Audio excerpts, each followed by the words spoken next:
Silverwolf or Luocha? Which one should you pull for? Let's find out. Hey guys, it's Destiny, and today I'm going to be giving you guys the rundown of Silverwolf or Luocha, which character may be better for your account, and without further ado, let's get straight into it. So to begin, let's go over Luocha. Luocha is a character who is able to create an Abyss Flower field, which is through getting stacks from his ultimate and his skill.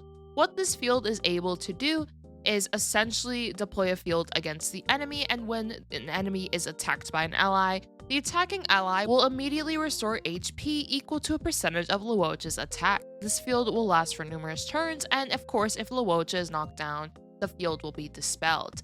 Luocha's skill is able to restore HP to an ally, and with a trace, then Luocha is also able to cleanse an ally. This will allow Luocha to gain a stack of Abyss Flower, and when an ally's HP percentage becomes equal to or lower than 50%, an effect equivalent to Luocha's skill would be triggered by Luocha and applied to this ally. While Luocha does not have an emergency revive like Bailu, instead Luocha has emergency heal.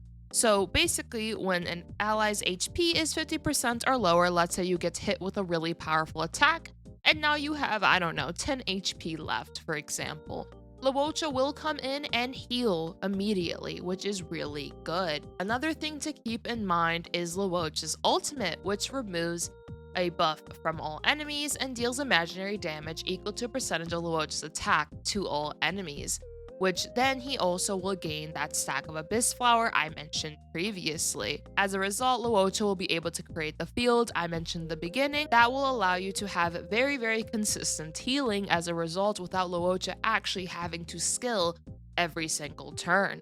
Another thing to keep in mind is that Luocha is a character who is able to cleanse and also, in a sense, impair the enemy and remove their buffs.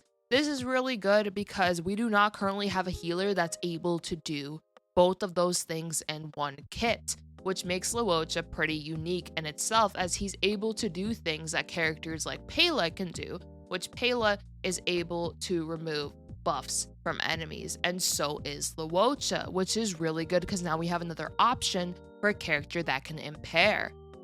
So overall, Luocha just seems like a very good character for majority of players to pull for because of his unique kit.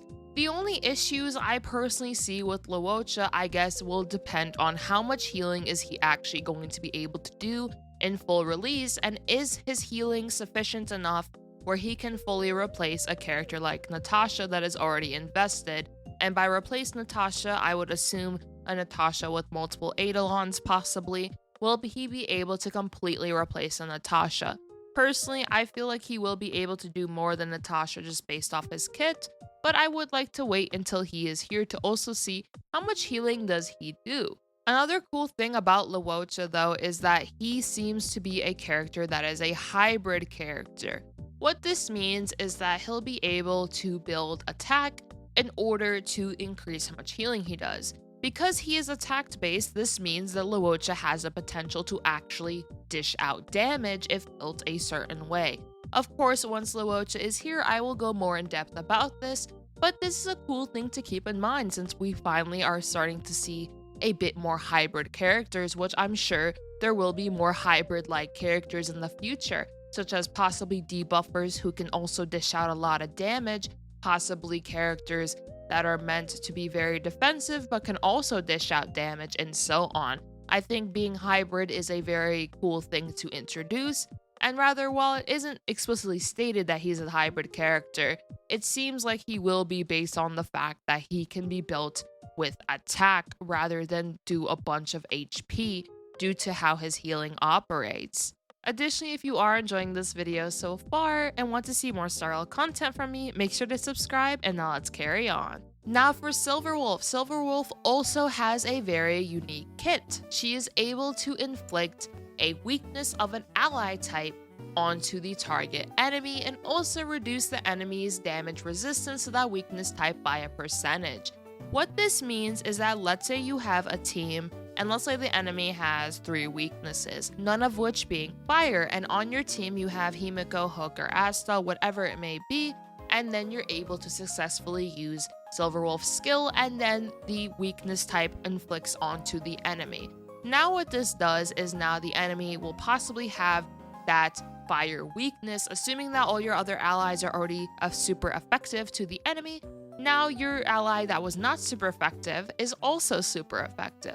So now the enemy will have that fire weakness for a few turns, which is really powerful if you're able to consistently do this. Additionally, Silverwolf also has bugs that she can create, which can reduce either attack, defense, or speed, which is really good as well, and those will also be able to possibly stay for numerous turns, and her technique also allows her to ignore weakness types and reduce toughness from all enemies, and enemies that have their weakness broken in this way will trigger a quantum weakness break effect, which means she could be really good to pair with quantum characters, since based on the wording of her technique, it does not seem like this is a base chance, rather it seems like it will guarantee to happen as long as their weakness is broken, and then the quantum break effect will apply to them, which means Silverwolf can possibly be really good with a character like Zila or Xing Shui. I believe that is how you say her name, the gambler girl. I think Silverwolf will actually be really good with these two characters,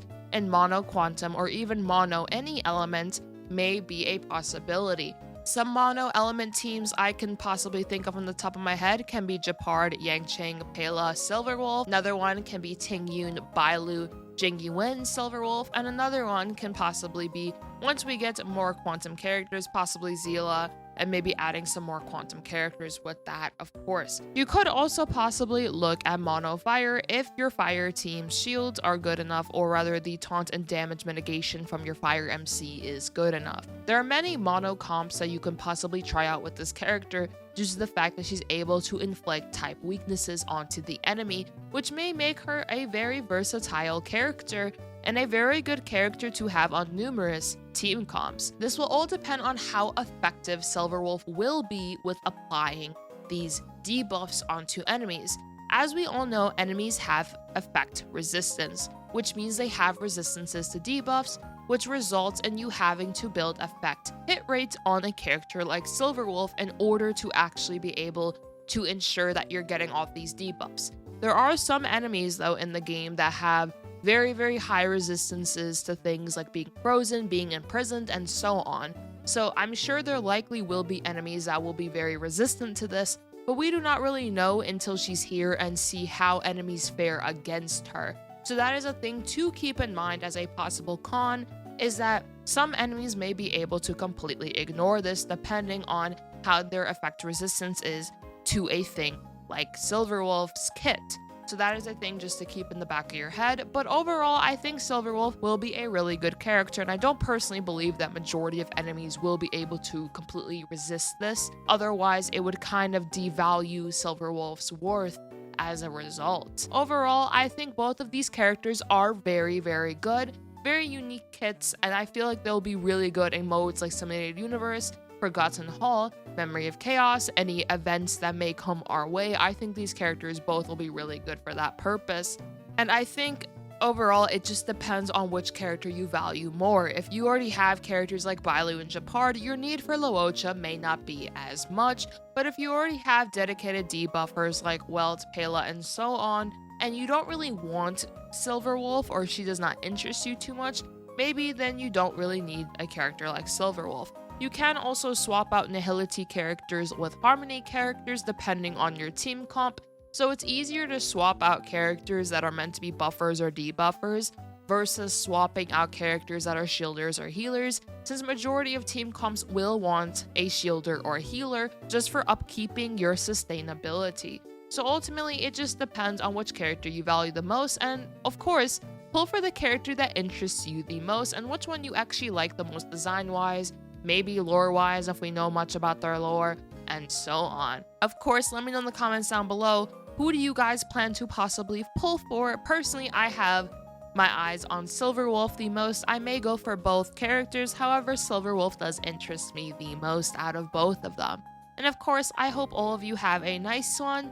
Peace.